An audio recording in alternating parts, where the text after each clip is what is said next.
CBS Sports HQ. Big Ten Media Days underway in Las Vegas. For the first time since 2014, Ohio State lifted a national title last year, winning a program best 14 games along the way. Now the Buckeyes hope to be the first team to win a back-to-back national title since Michigan State did it in the 60s. More on that in a minute. Of course, the Buckeyes, one of a handful of teams speaking today as we get you set for Media Days. And to do so, we've got our incredible crew of Cover 3 podcast, former players, all the things, as we welcome in Josh Pate, Kanell, and Bryant McFadden joining us from work out in Las Vegas. Guys, appreciate the time. We're going to keep this pretty Buckeyes heavy in this segment. We're going to start with Ryan Day and Ohio State being the team to beat. And look, we know, and Josh, I'll come to you first on this one. We know that in this era of college football, it's all about the team that has the most expensive roster and how far we can go with all the NIL money. But we've seen when it comes to Ohio State, some roster turnover, some changes, other teams have caught up. Josh, where's your confidence in saying that Ohio State still is the team to beat going into the 25 season? Mid, I guess mid-level of confidence, guys. The follow-up to that is there some superpower team out there on the horizon? Is there some Goliath they have to slay? Perceptionally, there's really not, and that's kind of a theme for the Big Ten. That's a theme for the SEC. Like, that's a theme all across the country. I think the skill right now, as you mentioned, is they're acquiring talent that builds a roster that climbs up the ladder enough to where they can reach the belt every year. Like Oregon can reach the belt every year. Now, are they going to grab it? They did last year. Very flawed team, very flawed regular season. They peaked at the right time. I would say, Danny, this year, you are probably going to have to count on doing that. I think it's unrealistic to think a young team this inexperienced just comes out of the gate hot. So what we get from them, maybe week 1 against Texas, a far cry from hopefully for their sake when they peak against Michigan, Big Ten title game playoff. Winning college football national championships really is an arms race. Like who has acquired the most talent, and every year Ohio State is one of those rosters. Now, just because we have a couple new faces across both sides of the football doesn't mean you're not going to be able to compete for that national title. Massive question marks at quarterback. They're breaking in a new defensive coordinator and Matt Patricia, but they still have one of the best offensive players in the country in Jeremiah Smith and one of the best defensive players in the country in Caleb Downs. So there's no doubt they're going to be in the mix. The question for me is just how much of the learning curve is it for the young quarterbacks, how quickly they adapt to the pressure and the situation and the offense. But it's really going to help to be able to be passing the ball around to some of those weapons. Yeah, I'm right there with Josh in terms of mid. You know, of course, they will always have talent there in Columbus.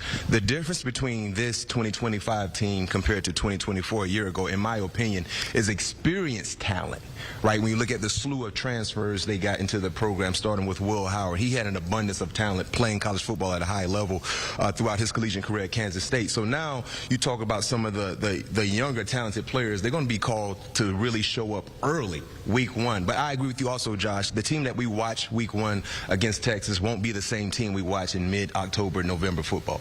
So let's get to that week 1 rematch. Of course, they're taking on Texas. It's a college football playoff semifinal matchup there. So we've seen this matchup play out before, but Danny, obviously the 2024 edition of this matchup is going to look a little bit different than the 2025 one. So when we talk about Ohio State and Texas opening the college football season, what's the feeling you get about how this one is going to go? I think this will be one of the most hyped games of the entire football season. It already has for the entire offseason, and in large part it's maybe because of who's playing quarterback, not for Ohio State, because it's really the launch of the Arch Manning era at Texas, which I think is great for Ryan Day because it kind of keeps some of the spotlight off of his team. He can talk about how much attention they're getting and use it sort of that chip on the shoulder, which is really hard to do when you're at Ohio State. Normally you're getting all the love, you're getting all the predictions, and I know they're favored in that game, but still the majority of the discussion is going to be around Arch Manning and how much hype is around him.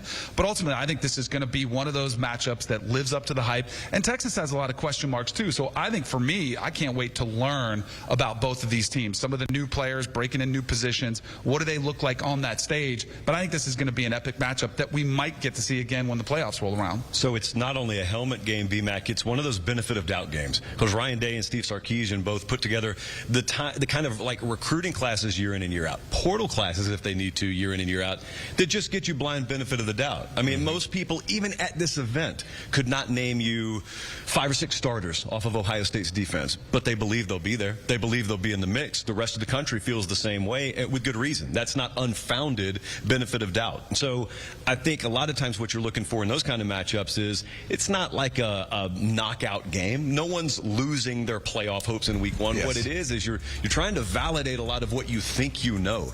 Quarterback position obviously is going to be in the spotlight with Arch, but just as much as quarterback position, because we'll be tired of talking about that by then. I mean, I'm looking at receiver group for Texas. You're looking at a lot of the offensive, defensive line attrition and backfilling that you have to do for Ohio State. And not to mention, I don't know if you guys have seen this, but a lot of those toughest places to play lists have been circulating. And the shoe has really fluctuated in terms of difficulty, non-difficulty. It's going to be an early kickoff for them, which they love in Big Ten country. I can't wait to see how they perform. Yeah, once upon a time when you have these type of matchups early in the season, this would be a determining factor in who could get into the playoffs. But now when we're looking at the playoff structure, Josh, to your point, this will not determine who gets in and who won't get in. I think this is more of a message game because there are so many new faces and new places for either side, especially the quarterback position. It's almost like sending a message to college football, to the college football world. Like, yes, we have a dude, we have a guy. And of course, every year, early college football, you will hear a name that you don't really know of, right? But week 1 is where they really stamp their name of approval, like I'm a big-time playmaker for this said team. And I love seeing these storylines unfold in week 1. But yes, I do agree with you, Danny. I think this could be a rematch of what we might see in January football in terms of college football playoffs when they kick off. So I'm really hyped about this game. And Columbus, even though it's a high noon kickoff, their fans got to really be a +1 from either side, defensively or offensively, in terms of momentum, because they will need that playing against the Longhorns. It's safe to say we're going to learn a lot about both of these teams, whether it's Ohio State or Texas, in that week 1 matchup. When it comes to the Buckeyes, though, gentlemen, could be a tone setter for another championship season. They're looking to be the first repeat champion from the Big Ten since 1966, when Michigan State, of all teams, was the one to run it back. BMAC, a little birdie, though, told me that you were not convinced that this was Ohio State's year to run it back. So I want to come to you first on this one. What are you thinking about the chances that Ohio State can run it back this year? Well, first and foremost, Haley, I do believe Ohio State will be successful. Ryan Day's a very, very high-level coach. Like I said, they have talent there. But I'm not taking Ohio State to run it back because we don't know exactly what they will get from the quarterback position. That's the most important position on any level on a football team, the quarterback. A year ago, Will Howard had an abundance of experience, and then he really reached his peak in the more critical moments of the season. We don't know. So when you look at Ohio State, they will be the hunted this season. Every time they face off against an opposing team, that's like their championship for the opposing team. So they're getting every opposing team's best effort, and until we find out what they have at the quarterback position, I'm not ready to put all my chips in the middle of the table here in Vegas to say they will not only hoist another championship trophy, but maybe a Big Ten opportunity as well might be squandered because we don't know exactly what that quarterback position will look like. I think it's one of the hardest things to do in all sports in any level is to repeat as champion, because you're always having that bullseye on your back for your Ohio State, but to keep the hunger, the intensity, the desire. Remember the storyline around last year's team, everybody coming back to do something special. When now you've got new guys, it's hard to replicate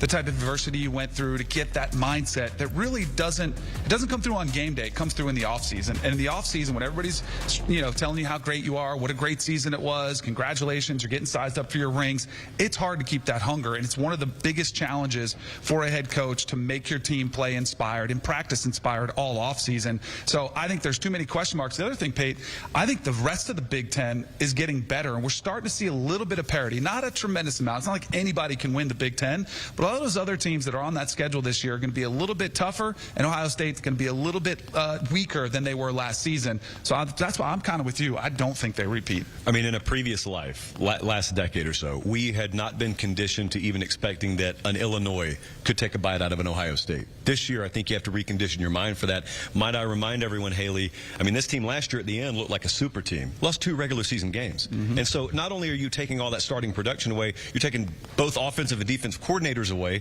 from that group. So in many cases, it's not starting from scratch. Far be it for me to say they're starting from scratch, but it's just another one of the half dozen to dozen type of teams, both in this conference and nationally, that you could see it working out for if everything goes right. But betting on them preseason, absolutely not. Not doing it. Ohio State has not lost a season opener since 1999. BMAC, real quick, before I let you go, who do you see winning it all this year, if I had to put you on the spot? Clemson. Clemson. Okay, sticking with his ACC roots out there. All right, BMAC, Danny Kanell, and Josh Pate hanging out with us here on CBS Sports HQ. Guys, we appreciate it. Enjoy the vibes out there in Vegas. And for those of you at home trying to get caught up on the college football season, make sure you get locked in to the Cover 3 podcast with our crew. They've got previews and team preparations, all the things to get you set for kickoff in August.